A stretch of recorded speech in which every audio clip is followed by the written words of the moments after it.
One time பார்க்கலாம். Okay. அது bro music நல்லா தான் இருக்குது. மிஸ் யூ படம் சூப்பராக இருந்துச்சுங்க சார். ஃபேமிலியோட பார்க்கலாம், லவ்வர்ஸும் சேர்ந்து பார்க்கலாம் சார். சித்தார்த் வந்து அவரோட லவ்வை வந்து எப்படி வெளிப்படுத்தியிருக்காரு, ஒரு ரியலி ஹஸ்பண்ட் அண்ட் ஒய்ஃபு பிரிஞ்சுட்டு திருப்பி எப்படி வந்து அகைன் வந்து கம்பேக் ஜாயின் பண்ணுறாங்கிறத தெளிவாக காமிச்சிருக்காங்க படத்தில். கண்டிப்பாக பார்க்கலாம். ரியலி ரொம்ப லாஸ்ட் எண்டில் கண்ணிலேருந்து கண்ணீரே வர வச்சுட்டார். இது வந்து இதுதான் லவ் தான் நல்லாயிருக்கு. அதெல்லாம் நல்லாயிருக்கு. காமெடியில் எல்லோரும் பார்க்கலாம். எல்லோரும் நல்லாயிருக்கு. ஆக்ஷன் எல்லாமே இருக்குது. நல்லாயிருக்கு. கம்பேக் நல்லாயிருக்கு. படம் நல்லாயிருக்கு. அது வந்து எல்லாம் இனிமேல் தான் தெரியும். போக கம்பேக் என்னன்னு பார்த்து. இல்லை சார், அதெல்லாம் இல்லை, நல்லாயிருக்கு. அவ்வளோதான். படம் நல்லாயிருக்கு. வேண்டிய படம். இந்த லவ் சம்மந்தமான படம்லாம் நீங்கள் பார்ப்பீங்க அப்படின்னா ஒரு நல்ல சஜஸ்டபிள் மூவி. கண்டிப்பாக பார்க்கலாம், என்ஜாய் பண்ணுங்கள். எமோஷன்ஸ் எல்லாம் பயங்கரமாக கனெக்ட் ஆகுது. என்னை பொறுத்தவரையிலும் ஒரு படம் பார்த்துட்டா ஐயோ அப்படின்ற மாதிரி ஒரு ஃபீல் வரக்கூடாது. அந்த ஃபீல் இந்த படத்தில் வரல. ஸோ எல்லாருமே நீங்கள் பார்க்கலாம் அப்படின்னு சொல்லலாம்.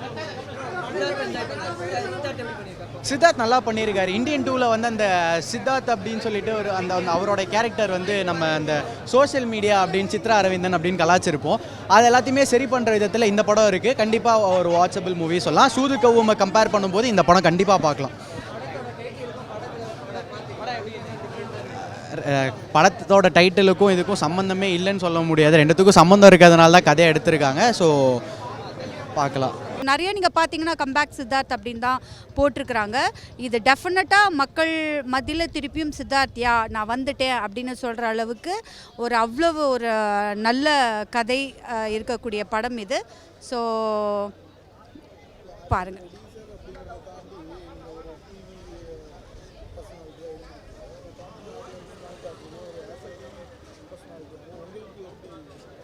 அதுதான் சொல்கிறேன்ல, இது கனெக்ட் பண்ணி பார்க்குற அளவுக்கு நீங்கள் சொல்கிற மாதிரி ப்ரொடியூசராக இல்லாமல் ஒரு ஆடியன்ஸாக உட்காந்து பார்க்கும்போது நான் அதுதான் சொல்கிறேன்ல, சில பேர்லாம் லாஸ்ட் கிளைமேக்ஸ்லலாம் வந்து அழுதுட்டு வந்தாங்க.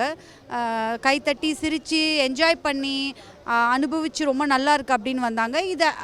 அதுதான் சொல்கிறது, குடும்பத்தில் வந்து ஒரு பிரிவு, ஒரு டிஃப்ரென்ஸ் ஆஃப் ஒப்பீனியன்ஸு இதெல்லாம் டெஃபினட்டாக இருக்கும்.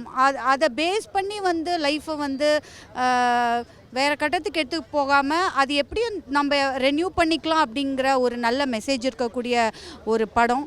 ஸோ இது வந்து பெருசாக தத்துவம் அப்படின்னுலாம் நான் சொல்ல முடியாது. ஆனால் நம்மளுடைய டே டு டே வாழ்க்கையில் வந்து நம்மளுக்கு நடக்கக்கூடிய ஒரு விஷயங்களை ஒரு நல்ல மெசேஜாக சொல்லியிருக்கக்கூடிய இந்த படம்.